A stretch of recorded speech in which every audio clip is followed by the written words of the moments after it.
Welcome to the Dutch Podcast, where we dive deep into the science of hormones, wellness, and personalized healthcare.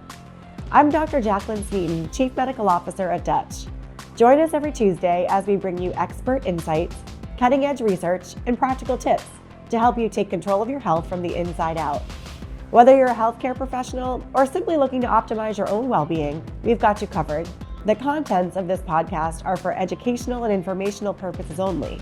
The information is not to be interpreted as or mistaken for medical advice.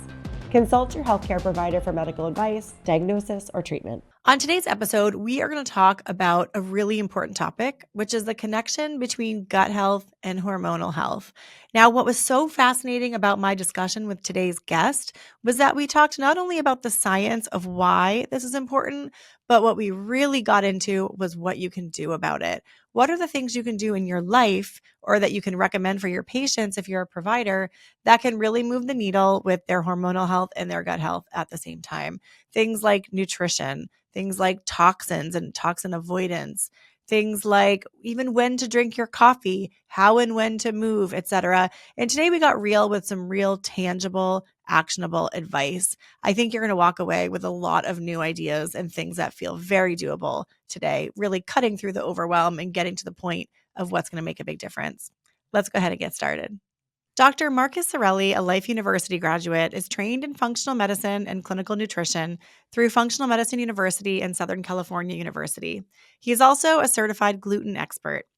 Practicing in Cleveland, Ohio, and offering remote consultations globally, Dr. Cirelli specializes in identifying the root cause of chronic conditions like autoimmune diseases, thyroid disorders, fibromyalgia, chronic fatigue, digestive issues, heart disease, and hormonal imbalance. So really excited to have you here today because I think we're going to talk about one of those root causes that you probably uncover quite a bit with the connection with all these chronic diseases, which is gut health. So thank you so much for joining me today.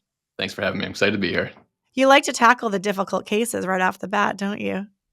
Yeah, it's always been kind of a passion of mine. And really, it stems from like my own health issues, and I feel like most probably practitioners in the space are kind of the same way. They've had chronic health issues of their own, and that's kind of what led me to functional medicine to begin with. So I always joke around, but I'm serious when I like to take those hard cases because it's often the patients that come in that have been to 2, 3, 4 other practitioners by the time they come to my office. So it's really diving deeper, figuring out what's going on. But it's also very rewarding too, obviously, to be able to solve those cases for people. Yeah, I love that. And I'd love to just chat a bit more about that because I think that it can be so frustrating as a patient when our systems are broken apart and you see all these different specialists who look at it from a single point of view. And I know I've had the experiences where patients come in and, from your point of view, from functional medicine paradigm, the root cause can be pretty clear. And when you can unlock that, it's like remarkable how fast people get well. And I think it's just such an interesting experience to get to like walk a patient's side through that process. Yeah, and I agree with you 100%. Like, especially now, medicine's so compartmentalized. There's a specialist for this and this and this, but no one's really looking at that whole entire body, which is exactly what people need, especially nowadays. So, I think we need more practitioners like that, but that's just my opinion. But yeah, Definitely. you can't separate the body into individual parts when they all work together. Yeah. So today we're going to talk about really one of the pinnacle, like kind of cornerstone, keystone systems that does really touch all different areas of the body. So of course we are a hormone health company. We love to talk about hormones. We'll get to hormones, but I want to talk about gut health today and the implication and impact that gut health has across hormones and other areas of health because the connection point is huge. So, can you start by just explaining like why do functional medicine doctors care so much about gut health? Yeah, when we look at the gut, I mean, like you said, it's connected to virtually everything. So every organ function is directly impacted by the gut. So whether it's hormone health, whether it's brain health, cardiovascular health, you name it, there's some kind of connection there. So that's always where we tend to start with patients in our office. We love to do certain tests, which I know we'll talk about that. That dives a little bit deeper into figuring out what's going on. But really looking at that microbiome is kind of the big picture, which is the balance of the good and bad bacteria in the gut. And once we can positively impact that, you're going to see things like hormones clear up, brain health clear up, cardiovascular issues clear up. So there's just so much connection there with the gut microbiome itself. And that's why we start there first. Mm. Well, Let's talk more about that. With the microbiome, why does the microbiome matter so much? Like, how is it connected to things like hormonal health, cardiovascular health, brain health, et cetera? Yeah, so hormone-wise, the estrobolome is a big one, obviously, I'm sure you know about that, but looking at estrogen metabolism, so that gut bacteria in the gut is actually going to influence something called beta-glucuronidase, which is the enzyme that actually helps metabolize and break down estrogen. So if that's not working correctly, we'll see things like estrogen dominance show up. Um, from a brain health standpoint, about 90% of our serotonin is made in the gut, 50% of our dopamine is made in the gut. Those are going to directly impact the brain. Thyroid health wise, about 20% of our thyroid hormones activated in the gut. So there's just this huge connection. I mean, I can go on and on and on with all these different examples, but those are kind of the big ones from like a hormone standpoint, thyroid standpoint. Um, Even insulin, we know that the bacteria in the gut directly impact our insulin levels. So when we talk about things like PCOS, we obviously want to make sure that the gut bacteria is balanced, help with those conditions as well. Now, when you're working with a new patient and they're coming in with a kind of complex chronic disease or hormonal imbalance, do you look at gut health for everyone, or do you look for certain signs and symptoms first, or can it be kind of a hidden dysbiosis or a hidden problem? A lot of times it's hidden, so it kind of depends on the patient. Obviously, like I said, there's a lot of patients who've come in with previous testing or seen other practitioners, so they may have already had some testing done. So we don't necessarily repeat those things, but I do like to run stool tests on virtually everybody, especially those like chronic conditions, those ones that like the chronic hormonal imbalances or infertility cases. Because you can a lot of times what I often see is it's with these hormone cases or these fertility cases is there is some kind of underlying gut component that is often missed or not even tested for to begin with. And that could be like hidden parasites or pathogens or whatever it is that's Mhm. actually blocking fertility from happening to begin with. Um, so not everybody gets a stool test, but I would say probably 90, 95% of people who come in the office do. Do you want to share which test you like to use? We get a lot of providers I know they're going to ask. Yep. I love the GI map personally. That's just I feel like the best test out there. I know there's other Genova makes a great test too. I don't mind their test at all, but I just prefer the GI map test. I think it's very clinical to the point. Shows what you need to show. The only thing with any gut test that it's hard to pick up is things like parasites and yeast. That's the only downfall with some of these gut tests. But I do love the GI map test. Again, I think that's the best one. I've been using that one for I don't know, last 8 or 9 years now. We get really good results with it. I love that test too. I mean, there's a lot of companies, like you said, who have really great functional labs. I'm actually really glad you bring up the yeast piece too, because it can come back negative on a lot of the standard stool tests because it can take so long to grow and to replicate. So sometimes it's not picked up.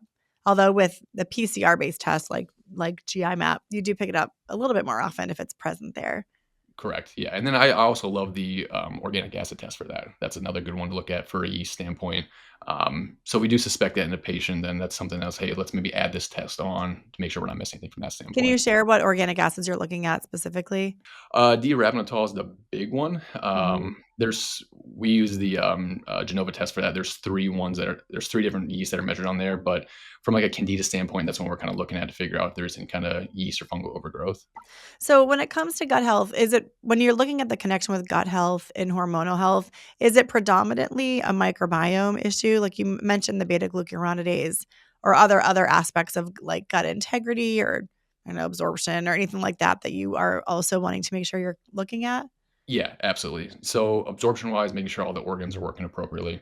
So liver, stomach, gallbladder, pancreas, those things all working the right way, actually absorbing the nutrient that you are eating. The test shows us that. Looking for any kind of hidden parasites or pathogens, which again can cause all kinds of different digestive issues. Looking for things like leaky gut. So Mm. making sure that there is nothing that's leaking through, getting into the bloodstream that can cause chronic inflammation in the body. Um, it's kind of the big ones we're looking at, but I mean, then obviously we can look at other things too. Like there's a marker on there for not celiac disease, but going to be more for gluten sensitivity. So making sure there's not a gluten problem too for patients. That's cool. You know, I also learned from one of the docs on the GI map team that when that's elevated, it can be like non-specific. It can be for gluten, but also the anti-gliadin antibody can indicate kind of just a reactivity generally in Right. addition to gluten, which I thought was really fascinating and helpful. Yep. Yeah. So tell me a little bit more about when if a patient comes in with hormonal complaints, you know, you do the stool test, let's say it comes back with some maybe insufficiency, dysbiosis, or some kind of pathogen, what are the next steps for that patient? I'd love to talk like maybe we should step it back a little bit. How do you look at that when you're looking at a patient from a holistic point of view? Because if you have a patient with hormonal problems, we know you use the Dutch test as well. Like, how do you look at multiple points of information and kind of bring it together for the patient? Yeah, that's where it can become challenging because it can be information overload for a lot of patients too. Um, so it really comes down to the patient, what they're willing to do. So we always ask them, how many changes do we want to implement at a time? What are you willing to change from a dietary standpoint? So that's what really comes down to the individual. Because I could run 20 tests on somebody and we have all this information, which is great, but it's like, okay, what are we willing to do? Where can we start? Um, so the biggest thing, we kind of drive it off their chief complaint. So if it is a hormonal case, then obviously we're running like a Dutch test to figure out what's going on from the hormones. But implementing small things in like dietary changes that could help out with, liver detox, or if it's a dysbiosis, maybe we can start incorporating fermented foods, just small little changes up front. And then I kind of tell people too, you're like an onion, right? As we start to peel back layers, we'll find more and more stuff, but that means we can also implement more stuff too. So I always try to start with less is more when it comes to a lot of these cases. And people often feel better with less things. I had a patient who came in last week. She was taking 38 different supplements at one time in a day, which was, in my opinion, insane. We took her off everything except for 4 things. She already felt better, which no surprise. But so yeah, it's really going to come down to the individual. Again, what are they willing to do? What do they want to do? How quickly do they want to heal? So that's where it really, again, kind of figuring out their pain points gives us a good I love starting that. point. Because you're really individualizing for the patient, right? Because it's Correct. a matter of, you have to meet them where they're at. And I will just say, it's like you see so many patients who come in with literally shopping bags, like grocery bags Yeah. full of supplements. And I don't know if you find the same thing, but when you ask, well, this vitamin E, why did you add vitamin E? And they're like, oh, I don't know. I read this article once and I can't remember what it said, but I remember reading and thinking that would be really great for me to add. So I added it. And the list just becomes so long, but there can be interactions. You can get too much. And it's just a lot for your liver. Like, there is too Absolutely. much of a good thing. Yep. Absolutely. Absolutely. Yeah. Yeah, and then people will start a supplement from another provider, and then 4 years ago, they never stopped. They kept taking it, and then they've been taking it forever, and then, spending $1,000 a month of supplements, which is insane. So, Yeah. yeah, And it gives you, taking them off, you get a new baseline, which is great, particularly with digestive issues, because a right. lot of supplements can cause loose stool, constipation, et cetera. So that's a great, great place to start. Yep. So let's talk a little bit about hormones and the microbiome, because the microbiome can also shift in response to hormonal change, Yep. right? So, can you talk a little bit about like menopause? And menopause women go through this change. They experience, hot flashes, mood swings, weight gain. Are there ways that the gut microbiome impacts these symptoms during menopause? Yeah, so we now know that, as a woman transitions through that phase, it does directly impact the microbiome from a negative standpoint. It can actually decrease diversity is one of the biggest impacts that it has. So you could see things like dysbiosis show up, which can impact, again, any system in the body. It can also impact organ function. So in particular, the liver. So we can see detox slow down a little bit, making it harder for women to actually get rid of toxins. So those can actually recirculate in the system and cause other problems. Um, and then the slowdown too can actually slow down the speed of, or the motility in which things move through the gut. So we can see more constipation starting to creep up there too. So there's a lot of different changes that a female will go through on top of hormonal issues. Then you throw in the gut component too. So I always joke that you guys always get the worst stuff. And guys have it so easy, but it's the truth. So Yeah, I won't disagree with you there. yeah, Yeah, it's interesting, but there are times like in pregnancy too, there's a complete like a wiping of the microbiome in the gut. And in fact, if you test women, like the diversity is very, very low. It looks a lot like metabolic syndrome patients and obese patients, which is so fascinating because, I always think, is it evolutionary? Because it does come back sure. at the end of pregnancy, but you end up absorbing so much more glucose from the gut and Yep. nutrients. You get like hyperpermeability, which is probably a good thing because you're trying to get as much as you can out of your food. Yeah, that's the biggest thing I see during pregnancy too is that leaky gut or the hyperpermeability show up there too. So sometimes females will develop food allergies that they didn't have prior to pregnancy. Now they have them because of that component too, which never a fun thing. But like you said, that diversity does come back once baby's born and things kind Right. of bounce back out. Autoimmunity too, actually, because it can kind of come or be relieved in pregnancy, which is so interesting when you think about all the microbiome changes. Yep. I love that you mentioned like beta glucuronidase and also the change with toxicity, because beta glucuronidase is obviously, you mentioned this, it causes resorption of estrogens and other toxins actually too, Mm. recirculation of anything that gets glucuronidated to be eliminated. So maybe you can share a little bit more about that during menopause. Like how big of an impact does that have, or is it more impactful in cycling patients? Both. I mean, definitely Yeah. both. I mean, I would say probably more with the cycling patient, but you're going to get both those. And there's a lot of things gut component wise you can do to help support that too, right? I mean, we can focus on sulfur containing foods as a big one. Certain supplements like glycine is great for that. Working on and consuming more prebiotic foods, making sure we get enough probiotics, whether it's through supplements or dietary changes. So, whether you are cycling or you've gone through menopause, there's a lot of different things from a gut standpoint that you can do to help balance those things out too. So we always try to work on, incorporating more cruciferous vegetables is a huge one, with every female, minus thyroid issues. We try to work on, making sure we're eating some kind of probiotic rich food, whether it's sauerkraut, kimchi, maybe a little bit of raw cheese, somewhere along those lines. Making sure we're getting enough prebiotics, so onions and garlic and bananas. So there's a lot of different things that you can work on anytime during your, your cycle or your phase that will help out with these things too.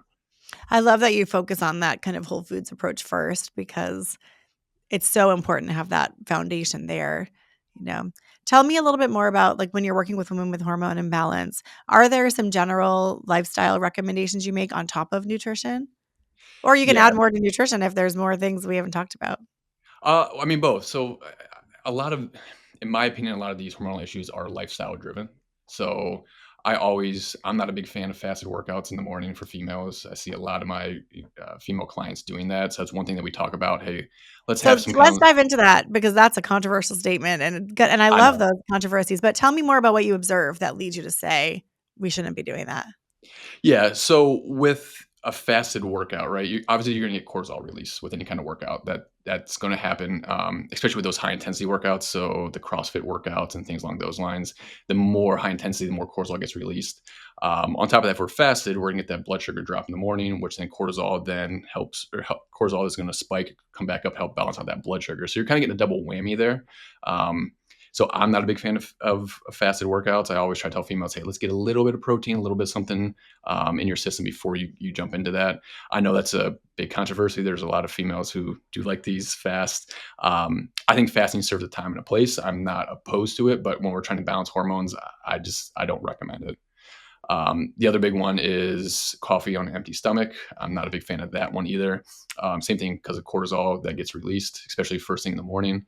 So I always try to delay coffee intake for females as well.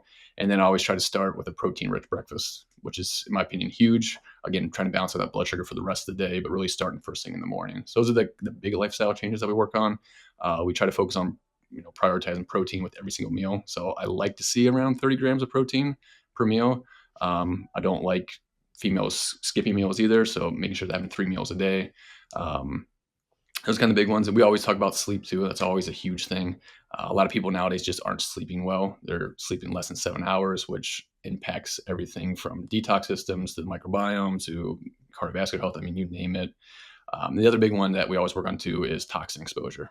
So we know our world's super, super toxic. We're exposed to so many different things nowadays that we've never been exposed to before, and our bodies just can't handle them. So we always talk about beauty care products. We go through plastics, making sure females are removing those. We talk about cooking utensils, so making sure we're removing nonstick, cookware that could be an endocrine disruptor. So a lot of those like little small changes are the ones that often have the biggest impact. At least that's what I see clinically.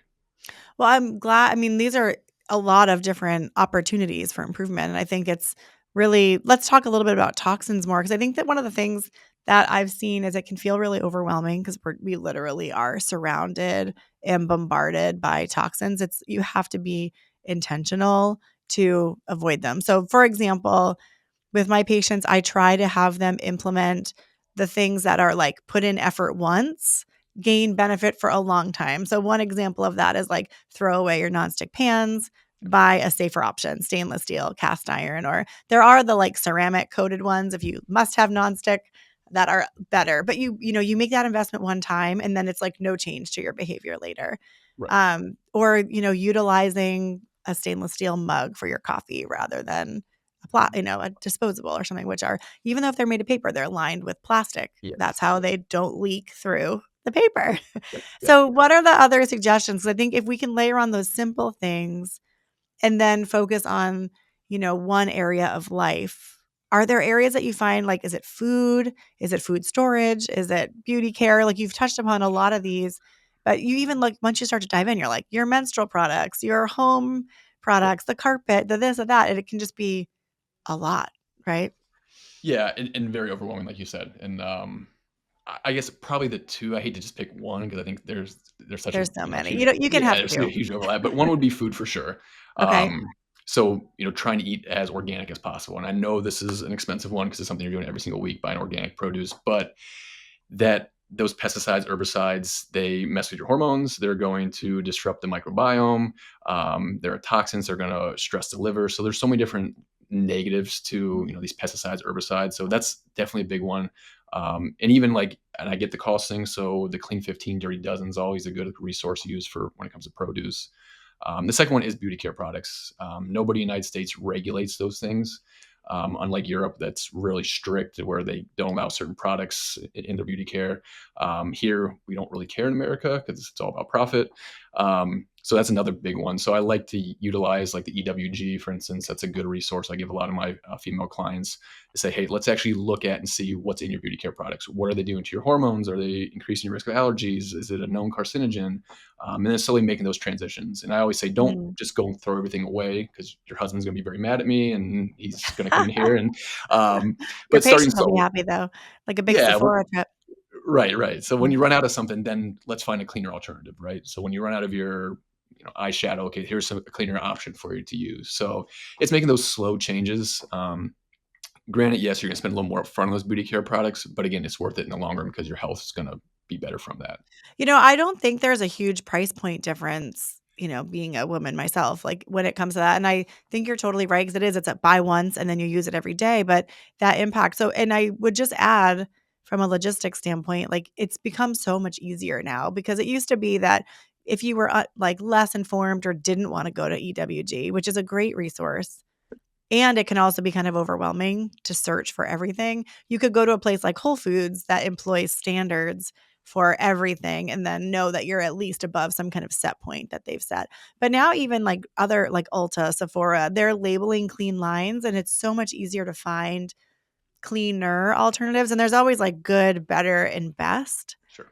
It may not be the best option, but thank goodness it's become a lot easier over time. Yeah, absolutely, absolutely. It is nice to have those options. I agree. Are the same options coming up for men? I'm not seeing it quite as frequently as far as like how many brands that can equal the use quality. Like, for example, for women, it's hard to find a natural mascara that is as good as a like toxic mascara. With men, I feel like there's just not as many comparable products that are as good. Yeah, no, I agree. And granted, too, like we use a lot less beauty care products than obviously the typical female would use. So, but yeah, I mean, you're even like your colognes and your deodorants and things like that. It is harder for men to find those options. They're definitely out there. I think you're starting to see more of a shift, especially now. I think more and more people want that, especially the younger generations. Mm, So I think in the future here, you're going to see a lot more options for guys too. I hope so. Yeah. Yeah. Let's talk a little bit about food because you've mentioned buying organic, but are there other challenges with like the United States kind of standard American diet when it comes to the presence of processed foods, refined sugars, unhealthy fats, things like that when it comes to hormone health? Yeah, absolutely. I forget, is it 66% of the American diet is processed foods? I think it's somewhere in that ballpark. So it's a huge factor. You're loading foods up with, bad seed oils, inflammatory fats, a ton of sugar. It's the food manufacturers know what they're doing, right? They want to do these things 'cause that way you keep buying their products and you become reliant on them, and it's really triggering that dopamine response in the body. But yeah, those foods they're bad for our liver, they're bad for the microbiome, they're bad for our hormones. So that's something else we talk about a lot in the clinic here as we go through. okay, what is your diet? What are you eating? Where's your food coming from? Where is it being sourced? Because that also makes a big difference. It's always good to know your local farmer, know how your meat's being raised, where your eggs are being laid. So if you have that option, it's always something that we stress too. We live in Northeast Ohio here, so we actually have a lot of local farms, which is great. Yeah, you're lucky. Yeah, yeah, and that is one of the benefits. Minus, we don't have weather right now; it's not very good. But besides that, yeah, I mean, so I always try to stress that point too. There's a lot of CSAs in the area, so I encourage people, if you can, sign up for a CSA. That way, again where your produce is coming from. You know it's organic. A lot of times, price wise, it's not much of a difference in what you buy in the stores too when you actually Mm. break it down. But yeah, there's a lot of negative impacts just on our overall health when it comes to these processed foods. Insulin sensitivity is something that ramps up. We see cardiovascular disease ramp up with these processed foods. So I think we're going to see a big shift here, hopefully soon, with some of the recent legislation and changes that are coming. So hopefully more of that. Getting rid of that red food dye was great, but I think we need more of those things. Really, just overall for not only for our health or our kids' health and the future generations to come here too. Yeah, I mean, there's so many things we use in our food that are not allowed in any other country in the world, and it's um, a really interesting just difference in approach where, companies are really free to use anything unless it's proven to be harmful Right. versus using what we would call the precautionary principle, which is you kind of assume it could be dangerous. And so you use it judiciously until you know for sure that it's safe. And so it's particularly important. I mean, I do a lot with fertility because a lot of these affect fertility, they affect pregnancy, they affect neonatal development. And that's really where we start to be concerned. It's like our most vulnerable population. So I'm so glad that you brought that up and particularly around the local farmer because even if they're not, I get asked a lot about like what if my local farmer is not organic and that's an interesting one because if you talk with the farmer, most of them utilize integrated pest management systems and they want to reduce their pesticide use because they're in it for the long haul and they like care about their land, right? So Right. especially when you're working with small farmers, but they may not want to go through the USDA process. So I mean that I don't know if have you found the same thing in Ohio? I'm in the Northeast, but Yeah, so a lot, especially at like the local farmer market, a lot of the farmers will tell you like, yes, it's organic, but we don't have that organic certification because we're not going to spend a couple $1,000s to get that. We're a small farm; we can't afford to do that. Um, but even eating local, eating seasonally, right? So eating what's picked out of the ground that day or the day prior, you're gonna get so much more nutrient content from that versus something that was picked in California, shipped to Ohio, sat on a shelf for 4 or 5 days. So yeah, even if it's not necessarily you know 100% organic, it's going to be the cleaner option for you. mm. Now you've mentioned a lot of kind of the health impact of these ultra processed foods and how these companies have I mean, it's a lab, right, where they make these in a way that they're gonna stimulate dopamine release or be the most palatable and make us want more. Like, have you found in what you've read that there is truly, like, an addictive nature to these foods? Oh, 100%. Absolutely. Absolutely. And they've ran these food companies, again, they're smart. They know exactly what they're doing. They run these tests where they'll take clients or whatever, whoever they're trying to get, and they'll actually wire their brains and they'll look at the reward centers in the brain and see, okay, if they eat these foods, what exactly happens? And when you look at the MRIs or the CT scans they're running, I mean, the brain lights up like a pinball machine. It's insane. I mean, the reward center is just going nuts. And again, these food manufacturers are putting those products in there so you continue to eat them, you like them, you buy more of their products. So it should be an illegal practice, in my opinion. But yeah, and some of these foods they're finding are more addictive than cocaine and heroin. But again, we allow these foods in our system here in America. You won't find these in Europe or Asia or these other parts of the world. Yeah, it is wild because you think about food's purpose, like, as a healthcare provider, it's, like, to nourish, to grow Right. healthy cells, to keep you well. It's not necessarily it's for sustenance, not for, like, entertainment, right? Yep. Yep. And the way that they're designed now is almost like that stimulation or that I would call it like almost entertainment value if you're trying to stimulate that, dopamine or stimulate the what did you call it? The pleasure center of the brain. It's really different. It seems like children would be particularly vulnerable to this as well. Yeah, absolutely. And that's the sad part, right? I mean, I have a almost 8-month-old at home, and so not that we're feeding her, any foods or processed foods yet, but when you go to the store and you look at these things, you pick it up, you're like, what? Why would you even give this to a kid? And parents aren't educated on these things, so you can't knock the parent. It's really the food manufacturer. But yeah, the kids are being targeted because they know these kids are vulnerable. Their brains are still developing. So if they can get these kids on these foods now, they're going to be consumers for the rest of their lives. Definitely. Now, you talked about with your own child, but like, what do you counsel with patients? Like, how do they make these changes with their own children? Especially if they're like, you know, 12-year-olds don't make good decisions, especially if they've on food, on nutrition, if they've been exposed to processed food for so Yeah, long. yeah. So a lot of time, I mean, especially with kids, because we do see kids in our office. It's really talking to the parent. We have to get the parent on board, and it's really coaching them.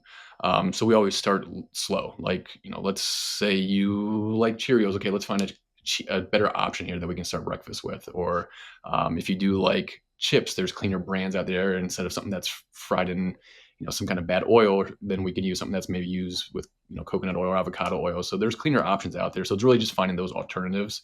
I think parents really like that. And I tell them too, you don't have to get rid of everything. You can still enjoy these foods. We're not going to take everything away from you, but let's work on some healthier options here. Let's make sure we're prioritizing protein over these bad processed foods. Let's make sure that we're getting plenty of fresh fruits and vegetables in the diet. If kids are a little picky, then there's ways to sneak things in, right? We can do smoothies and we can add in certain fruits and vegetables in there that are going to be masked by the flavors. Um, so really just, again, same thing like this with adults, small changes, seeing where the parent and the child are at, what they're willing to do. We have a great nutritionist in our office who helps with those things too. So I often refer to her for additional help. I can only do so much, and sometimes a second voice and that nutritionist title people listen more for some reason versus me. But so we try to use a team approach here in the office too, which is great. That's good. It's always that way that, when you hear it from a parent or a spouse, you never want to do it, but you Yep. hear it from a third party, you're like, "Oh, that's a great idea." Yep. Yeah, that's even though you've heard it before. That's great. Any last recommendations that you'd make from a perspective of like hormone balancing when it comes to lifestyle? We've talked a little bit about exercise and movement, but I'd love to know if that plays a bigger role in hormone balance for women from your point of view. We've talked about toxins, we've talked about nutrition. Yeah, absolutely, absolutely. I mean, exercise is good for everybody, right? We know that there's really no. I mean, obviously, there's gonna be some downsides if you're exercising, excessively or things like that. But exercise is great. Moving the body is huge from a detox standpoint. Just so when we talk about like estrogen dominance, building those things up, that's gonna help you detoxify, get things out of the system.